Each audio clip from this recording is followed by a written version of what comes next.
Hace 42 meses, Chile supuestamente había despertado, o al menos eso fue lo que nos dijeron las personas afines al estallido. Bajo esos mismos parámetros, hoy día parece estar más dormido que nunca. Entonces, debemos preguntarnos, y es la pregunta que aspiro a responder en este video. ¿Por qué el progresismo ha retrocedido posiciones? ¿Significa esto que la hegemonía conservadora llegó para quedarse? Voy a intentar responder esto de la manera más breve posible.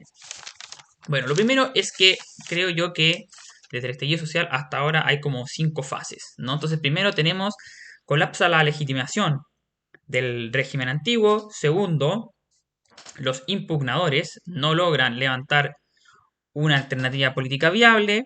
Tercero, por lo tanto, la clase media progresista aprovecha este vacío de poder y avanza su agenda política. Cuarto, después esta misma clase media progresista no es capaz de hegemonizar a los sectores populares, por lo tanto empieza a retroceder posiciones. Y 5, la ola conservadora contraataca, es decir, aquellos que habían sido impugnados en octubre del 2019 ahora contraatacan aprovechando las debilidades del gobierno actual. Eso es a grandes rasgos lo que ha ocurrido y ahora me voy a detener en cada una de estas fases. Bueno, primero partamos con la legitimación colapsada del régimen antiguo. Bueno, acá la fecha clave no es el 18 de octubre. En realidad lo clave pasa el 19 de octubre. Porque en el 18 de octubre tú simplemente tienes, no sé, se queman 30 estaciones de metro.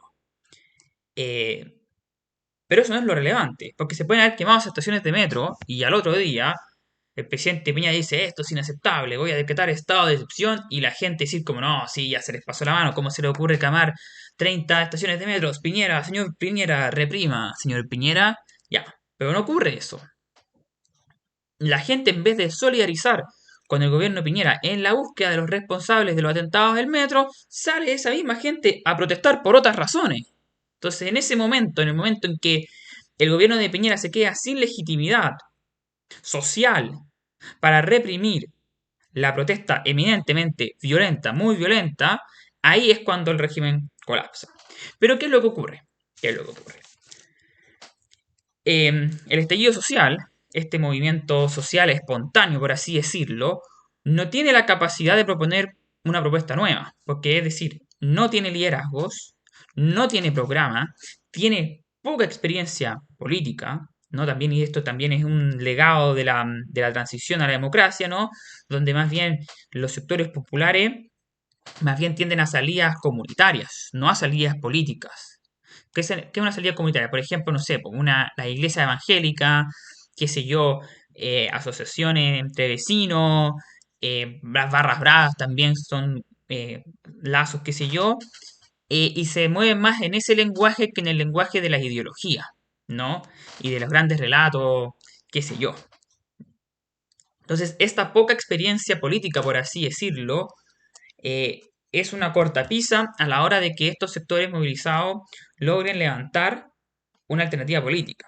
Y ahí es cuando llega la clase media educada y progresista, ¿no? Esta clase media hija de las universidades de élite, tales como la Chile, SACH, qué sé yo, las carreras humanistas en la católica. Entonces, este mundo es aquel mundo que aprovecha el estallido social para avanzar su propia agenda. Y acá hay una confusión, y es una confusión común tanto que entre aquellos que se dicen de derecha y aquellos que se dicen de izquierda, que es equiparar la clase media progresista y educada al estallido social. Entonces los de derecha dicen como, ah, no, los comunistas quemaron el metro, yo estoy seguro que fueron los comunistas. Yo vi un video de Fernando Villegas donde dice que fueron los comunistas. Ya, entonces esa es una, y la otra es la versión desde la izquierda que dice, no, sí, Chile despertó y ahora la gente ya no le cree más a la derecha y ahora la gente está en contra del neoliberalismo y qué sé yo, y de la agenda progresista. Y ahora las barras bravas ya no son machistas, ahora son feministas después del estallido social y toda esa tele que se pasaron algunos, algunos se puta que se emocionaron, weón, con las barras bravas, habían visto la luz. Bueno, entonces estos dos relatos tienen mucha importancia como en el debate político de la élite. Pero en realidad, eh, el estallido social es un fenómeno distinto, muy distinto a la clase media progresista educada que después intenta hegemonizar la sociedad chilena. Pero igual ahora la pregunta es natural. ¿A qué me refiero cuando hablo de clase media educada y progresista? Y la verdad es una categoría compleja porque es una categoría difusa. Yo creo que sería muy simplista decir que son simplemente la élite cultural. ¿No? Aunque hay elementos de la élite cultural, es decir, lotes del Partido Socialista, Revolución Democrática, los profesores de las universidades de élite, sin lugar a duda ellos son élite, ¿no? Y viven como élite. No puede que, claro, puede que no tengan una gran mansión, pero todos tienen un buen pasar, un muy buen pasar. Pero esta clase media progresista también yo creo que tiene ciertos segmentos que son eh, que no que yo diría que es medio complejo decir que son de la elite. Ciertas, por ejemplo, yo digo que hay ciertas capas de, incluso capas de plaza de dignidad, ¿no? Estamos hablando de profesionales, de regiones, sectores ecologistas que tienen ese tipo de demandas, ¿no? Por ejemplo, estoy pensando en Modatima, estoy pensando un poco en algunos segmentos de la coordinadora 8 de marzo, estoy pensando como en ese mundo que no es que precisamente tenga las puertas abiertas en Sanhattan, ¿no? Pero creo que sí es incorrecto decir que este mundo no es un mundo que podamos equiparar, no sé, a los sectores populares tampoco, ¿no? Es su propio, es más bien una categoría media sui generis, porque claramente tienen también una cultura política, hablan los registros de la política, tienen un programa, qué sé yo, tienen la capacidad logística de levantar candidaturas en parte importante territorio de Chile, tienen intelectuales que les sirven de base para después empujar sus puntos de vista en la convención, etcétera, ¿no? Entonces, es medio compleja esa categoría, pero yo diría que la clase media educada y progresista tiene esa, por así decirlo, dos alas. Una ala de elite, una ala establishment, llamémoslo la ala Sanhattan, que es donde están Boric, Jackson, Camila Viejo, y hay una ala más bien que es la ala Plaza Dignidad. Y acá está Elsa Labraña, el weón que votó en la ducha, qué sé yo, ya. Entonces ahí está. Tía Pikachu yo creo que la sacamos, pero yo estoy hablando del convencional como promedio de lo que es la ultra, ¿no? Ya, ok. ¿Y cómo esta clase media progresista va avanzando posiciones? Bueno, primero, a través del acuerdo del 15 de noviembre. ¿No?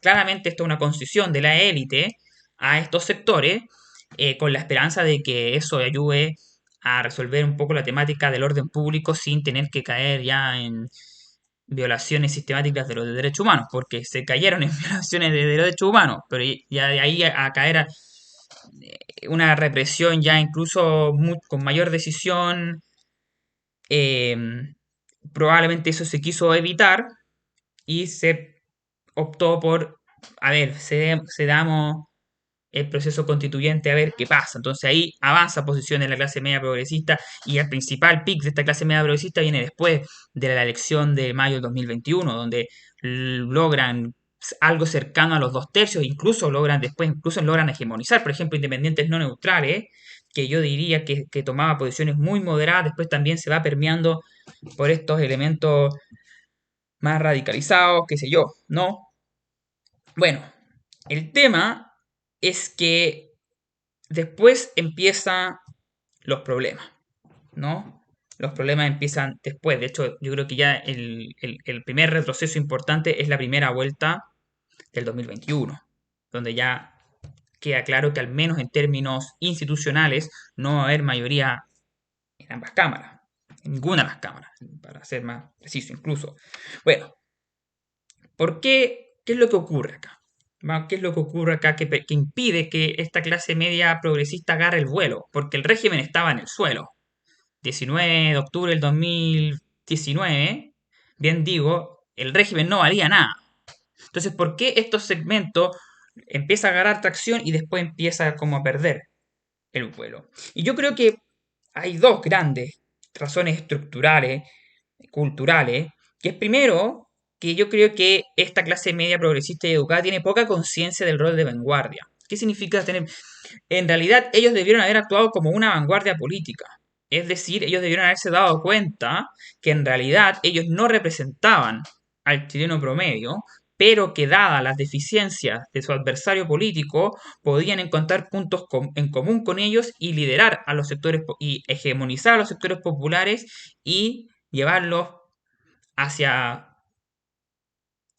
no sé si llevarlos hacia sus puntos de vista, no, más bien lograr una alianza entre ellos y los sectores populares, ¿no? ¿Y qué es lo que pasa acá? Entonces, aparte, primero hay poca conciencia del rol de vanguardia. ¿Por qué? Porque estas personas pensaban que había una aceptación de su agenda. Entonces ahí hay un problema, que hay una distorsión de la realidad. Entonces, claro, va esta persona, por ejemplo, este hippie que fue a Plaza Dignidad con su cartel en contra del extractivismo, ve a una persona gritando, Piñera, chúpalo. Ya. Y cuando digo Piñera, chúpalo, no lo digo como en términos caricaturescos. No, literalmente el buen estaba gritando Piñera, chúpalo. Y en términos académicos tendríamos que decir que la persona decía Piñera, chúpalo, entre paréntesis, sic, ¿no? Bueno, esta persona que decía Piñera, chúpalo, no estaba manifestando un malestar. Pero ese malestar no se manifestaba en forma de aprobación de la agenda progresista. Pero el hippie, con su cartel de extractivismo, vio en el Piñera Chúpalo también una adhesión a su agenda política. Y lo peor de todo es que esos prejuicios se confirmaron el 21 de mayo. O sea, el 21 de mayo. En mayo del 2021. 21 de mayo, gran valor Arturo Prat. No, yo estoy hablando de mayo del 2021. Esto pasó el 13 y 14 de mayo, creo. En esas elecciones, donde estos sectores logran un éxito inesperado, estos sectores ven confirmados su visión. Cuando en verdad probablemente mucha de la gente que votó por ellos en verdad estaba simplemente manifestando un descontento inorgánico en contra, qué sé yo, los partidos políticos. Pero estos buenos dijeron como, estos buenos apoyan nuestra agenda ecológica, qué sé yo, esto y lo otro. Entonces ahí está el problema. Estos sectores como subalternos VIP, o ahí como estas capas medias, educadas, progresistas, qué sé yo, no lograron leer la situación política correctamente, porque estaban todos, weón, puta, en una especie de disociación colectiva de la realidad, ¿cachai? ¿Y cuál es el tema? Y hasta el segundo problema. El segundo problema que tiene estas capas medias progresistas es que en realidad no tienen un proyecto político, weón. Tienen un proyecto cultural, pero es muy distinto, porque un proyecto cultural tiene una ética, una distinción, una teoría de qué es lo bueno y qué es lo malo, pero no tiene una teoría políticamente propiamente tal, y por eso este gobierno es el desastre que es. Weón. Porque ya, sí, yo sé que acá nos gusta meternos en la pelea chica de, el Boric y esto y lo otro, si lo hace mal, que no lo hace tan mal, qué sé yo, no, ya, sí, pero acá hay una weá estructural de lo que es este sector demográfico que ha fracasado absolutamente en todo el occidente, bueno, y bueno, Chile no es la excepción. ¿Y por qué? Porque no tienen una teoría política, tienen una teoría de lo bueno y lo malo. ¿No? Entonces, ¿cuál es el negocio de este mundo? El negocio de este mundo no es, el negocio de este mundo es proponer su agenda y después lamentar que los poderosos de siempre manipulan al facho pobre. ¿Cachai? Entonces, para estos hueones, el problema político, o más bien problema político, no tienen mayor reflexión política, tienen una reflexión ética. Lamentan que el poderoso manipule al facho pobre para estar en contra de la plurinacionalidad. Entonces, así funciona la estructura mental de esta gente. Entonces, tenemos a los malos, que son los poderosos de siempre, tenemos a las víctimas, que son los fachos pobres, y tenemos la temática cultural que les gusta a los progres, que los fachos pobres no valoran porque están siendo manipulados por los poderosos de siempre. Entonces esa es la estructura mental básicamente. Pero a estos jóvenes nunca se les ocurre pensar de otra manera, de decir, bueno, nosotros somos un segmento político. Somos un sector social. Somos la clase media progresista. Estamos en una disputa política con nuestros adversarios, que es esta élite neoliberal. esta élite neoliberal está en la pasta porque los sectores populares, qué sé yo, no le creen y de hecho están validando protesta violenta.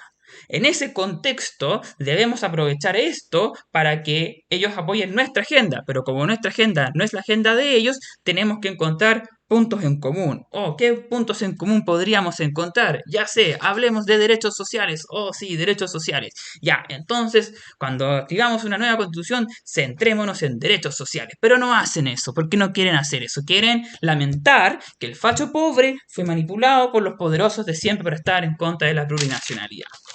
Bueno, entonces ahí está el tema.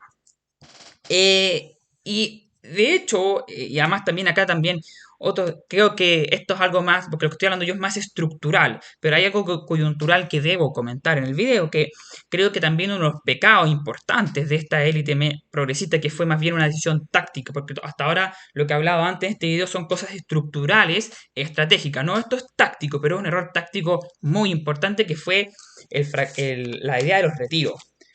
¿Por qué? Porque los retiros logran, ¿qué es lo que logran los retiros? Los retiros logran, la clase media progresista al defender los retiros, logra que los sectores populares se peleen aún más con estas élites y pues ellos pueden impugnar a las élites. Y como, mira, la élite no te quiere pasar tu 10%, no te quieren pasar tu 10%. Lo que pasa es que Piñera protege a la AFP y todos como, sí, sí, quiero mi 10%. ¿Y cuál es el problema de eso? El problema de eso es que eso es pan para hoy, hambre para mañana. Ahora estamos en la fase hambre. ¿Por qué? Porque los retiros no son sostenibles en el tiempo. No son sostenibles en el tiempo. No puedes tener retiros infinitos. Eventualmente se te acaba la plata para repartir. No hay una política pública que se pudiese proyectar a 5 o 10 años. Entonces eso demuestra también la mediocridad de la reflexión de estos sectores para levantar un programa, que recurren a esta política pública fácil de los retiros, que todos se bancaron, weón. O sea, lo mismo, si acá debo hacer un paréntesis, porque hay mucho progre que dice como, miren como Pamela Giles habla del sexo retiro. Hermano, cuando fue el primer retiro, tú estabas ahí diciendo que, gracias a los que se saltaron el torniquete, hubo retiro. Facho pobre, tú que criticaste el saltamiento de torniquetes, tú deberías agradecerle a los que saltaron el torniquete por el primer retiro. Lo mismo el segundo retiro, tercero retiro, hubo cueca por el cuarto retiro y después resulta que los retiros ya no eran tan buenos. Bueno, too late, hermano, too late. Porque ya el primer retiro puede haber pasado, pero ya en el segundo era jalar vidrio, pues, weón. Era jalar vidrio bueno, entonces, ¿qué es lo que ocurre acá? Lo que ocurre acá es que esto no se trata de Boric, ¿no? Acá hay una cultura y una manera de ver el mundo que es incapaz de procesar el malestar. Ahora también podemos hablar de Boric y podemos hablar de la convención, los detalles, lo pueden ver ahí en videos que hay en la descripción, abajo, porque está en la descripción de mi video hay dos videos, dos links. Uno es para putear a Boric y otro es para putear a la convención. Eso sí, el video desde Boric el año del 2022 de Boric. Es decir, lo grabé justo antes del indulto, porque dije, ya voy a hacer un resumen del 2022 de Boric. Y lo grabé como, no sé, bueno, el 29 de diciembre, porque dije, bueno, no va a pasar nada más. ¿Qué más podría pasar en los últimos 2 días del año, aparte de que el gobierno de Boric se iba a hundir aún más con el indulto? Así que bueno, ahí pueden ver el video igual. Creo que ahí habla de los errores igual que se hizo, ¿verdad? Bueno, pero ahora viene la ola conservadora. Y significa esta ola conservadora para cuándo viene. Porque bueno, acá tenemos una incapacidad del gobierno. Entonces, ¿qué es lo que hacen? Esta élite neoliberal, que tiene una concepción política más sofisticada que la del progresismo, esta élite neoliberal dice como ya, nosotros somos nosotros y los sectores populares son ellos. Entonces, ellos entienden que son algo distinto a los sectores populares. ¿Y qué es lo que ocurre? Ellos dicen, ya, tenemos que sacar ventaja de eso. ¿Cómo sacamos ventaja de eso? Ya sé, hablemos de delincuencia. Muy bien, hay problemas con la delincuencia. Entonces, todo el rato delincuencia, delincuencia, delincuencia, ley, Naim, Retamar, etcétera, etcétera, etcétera. Populismo penal, muy bien. Pero hay un problema.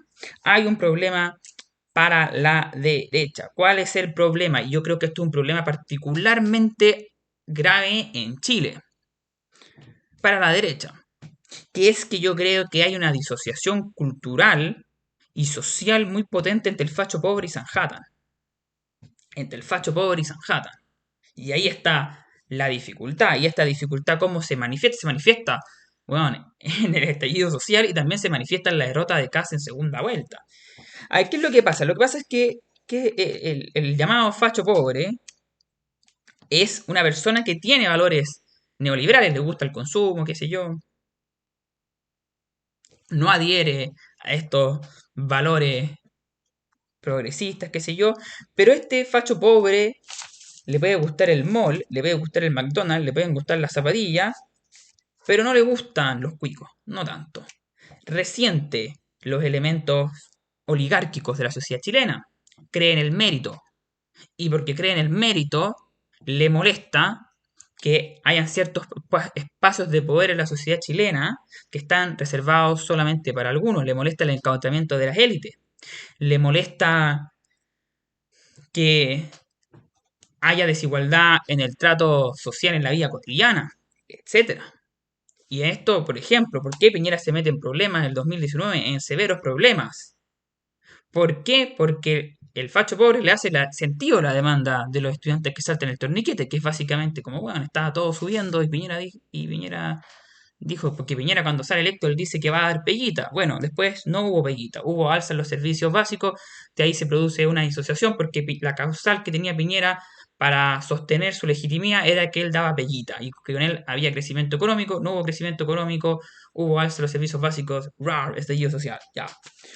Y lo segundo, por ejemplo, Kast. ¿Cuál es el problema que tiene Kast? ¿Por qué Kast pierde en el 2021? Lo que pasa es que la gente es hueona. Entonces, como la gente es hueona, la gente piensa que Boric ganó porque Isquia apareció en campaña. Lo cual, obviamente, no es una manera muy inteligente de analizar la elección. La razón por la cual Boric le gana a Kast, la principal razón, sí, claro, puede que Isquia te haya ayudado a raspar olla en los sectores populares llevándote a mujeres jóvenes a votar. Sí, no niego que eso pasó, pero la razón estructural de la derrota de Kast ante Boric fue que Kast no logró acarrear el voto de Franco Parisi. Ese es el tema. De esos de 900.000 votos de Parisi, Kast no se llevó con ni siquiera la mitad, y eso lo muestran todas las encuestas. ¿Cachai? No es que Boric le ganó a Kast en el electorado de Parisi, sino que hubo también abstención, qué sé yo. Entonces, ¿por qué ocurre esto? Porque el PDG representa más el mundo del retiro, de esto y lo otro. En cambio, Kast representa más a una élite tradicional, no oligárquica. Entonces tiene mucha dificultad de crecer en los sectores populares de la región metropolitana, ahí donde Boric duro castigo en los sectores populares de la región metropolitana. Y de hecho, fíjate que yo creo que ese castigo fue algo que terminó siendo muy perjudicial para la izquierda, porque la izquierda se pasó la tele de que ahora que apareció Isque Siches, ahora los sectores populares son progres. Bueno, que. Oh, Dios mío, bueno, Dios mío. Bueno, ya.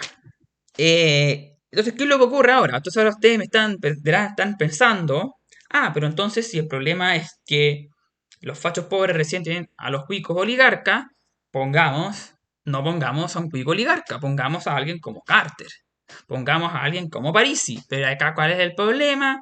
Sanhattan encuentra en que Parisi y Carter es un poco Kuma, weón. Y entonces ahí tenemos el problema. Entonces a la derecha le falta ese weón que articule a esos dos mundos. ¿Cachai? Le falta un Ronald Reagan. ¿Qué es la gracia de Ronald? ¿Por qué Ronald Reagan es un político tan en la raja? Porque el weón lograba convencer a ambos segmentos de que estaba a su lado. Entonces el weón venía donde a los empresarios le decía como, no, sí, weón, libre mercado, por supuesto. Y sí, pero cachai que, weón, el facho pobre, tengo que darle un poco de populismo, nacionalismo y la weá, cachai, para que nos esté apañando, cachai, pero yo estoy contigo. Ya, muy bien, qué bacán Ronald Reagan. Y después Ronald Reagan a los sectores populares de Estados Unidos le dicen como, no, sí, weón, progres culiados, weón, no saben lo que es la delincuencia, esto y lo otro, no, pero acá, claro, y esto y lo otro. Entonces ahí, acá Ronald Reagan lograba identificarse con ambos segmentos, pero la sociedad norteamericana, eso sí, tiene mucho menor resentimiento contra las élites mayores, que contra las élites económicas sobre todo. En cambio en Chile eso es más complejo, entonces ahí está el desafío para la derecha y todo lo que yo sé de la derecha me lleva a indicar de que este desafío no va a ser cumplido con éxito. Todo me lleva a pensar de que los patriotas van a emocionar, Chile Vamos no va a querer quedarse fuera de la onda y ahí van a empezar los problemas. Y todo me indica que mientras esto no se resuelva, puede que ahora vamos en la ola conservadora y después vayamos de nuevo para la ola progresista y así hasta que llegue, no sé, weón, un caudillo que resuelva toda la weá. Pero por ahora estamos en esa.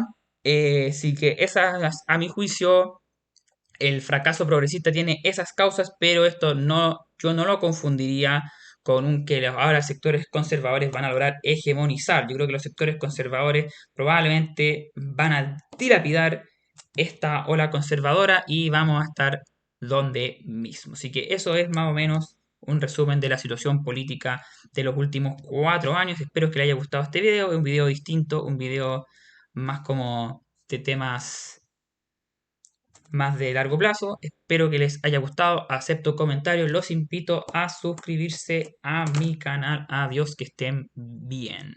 En este día otoñal, que es el primer día del año, el primer video del año con gorro de lana. Muy bien.